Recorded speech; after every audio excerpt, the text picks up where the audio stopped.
create opportunity by using information technology, wherein people's stories, their dreams, their felt needs also travel along with the product. And then consumer takes the product in hand, and the consumer can also see, oh, this farmer wants to send her daughter to school. Maybe the value of the product completely changes.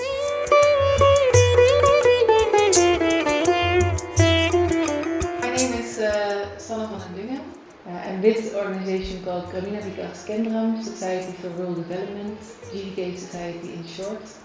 And what we do, all of our work is focusing on smallholder farmer livelihood upliftment. My name is Amin, and I spearhead a hybrid organization wherein an NGO and multiple private limited companies, together with farmer producer organizations, create market-driven models to promote regenerative agriculture on the ground. And we especially target small and marginal farmers, and we have emphasis on women. And at this point in time, we work with 13,000 farmers, both in Andhra Pradesh and Telangana. అవన్నీ కూడా ఆకులు అలమలతోనే కొండపోడు పై వేసే విత్తనం ఏది కూడా పురుగు మందు కానీ ఆ మొక్క పెరిగే మందు కానీ ఏది వేయరు. ఎందుకంటే ఆ ఆకులు అవన్నీ కొండల ఆకులు చెట్లు ఆకుల సారమే సరిపోతుంది. 3 రోజులు తీసుకెళ్తాం. 3 రోజులు కానీ వేరేగా మార్చుకోవాలి, కొత్తగా తయారు చేసుకోవాలి. మళ్ళీ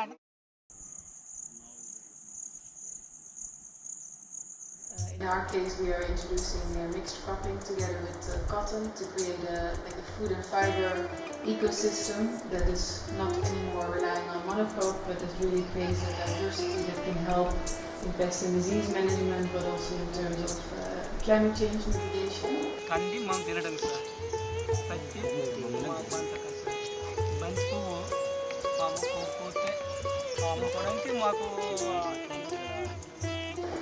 That's really something that you can visually see in the field. You can see there's cotton, but you can also see other crops growing.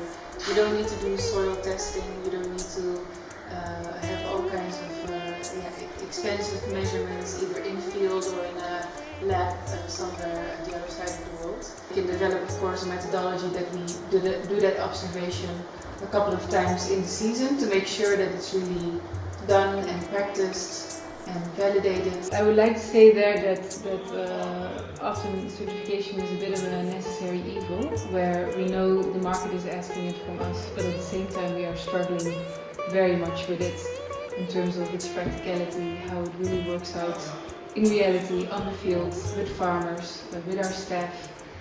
These supply chains are operating in a way that they are black boxes, quite opaque. We don't know what is happening next.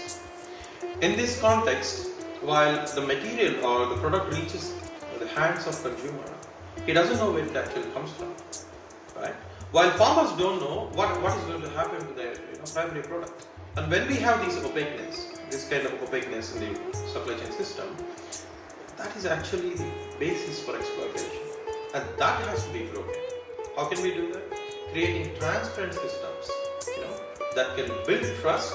The moment there is trust, then people can collaborate and co-create.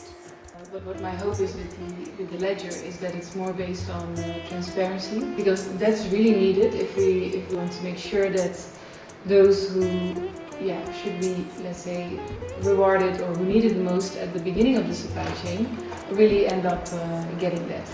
And the end consumer, wants to be part of the change-making process.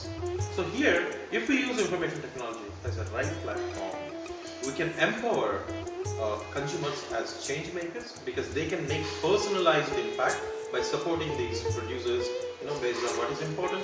While producers can also come up with more responsibility, say that I am going to make my cultivation practices, I will avoid chemicals, I don't use GMOs, I'll add more carbon to my soil, and I can sequester this much of carbon, but at the same time I want the entire ecosystem to be part of my dream. So it's about how can we bring these people to connect soul to soul. So I would say it's not just soil, which is important, soil and souls. That's how we say it. And information technology should be the basis.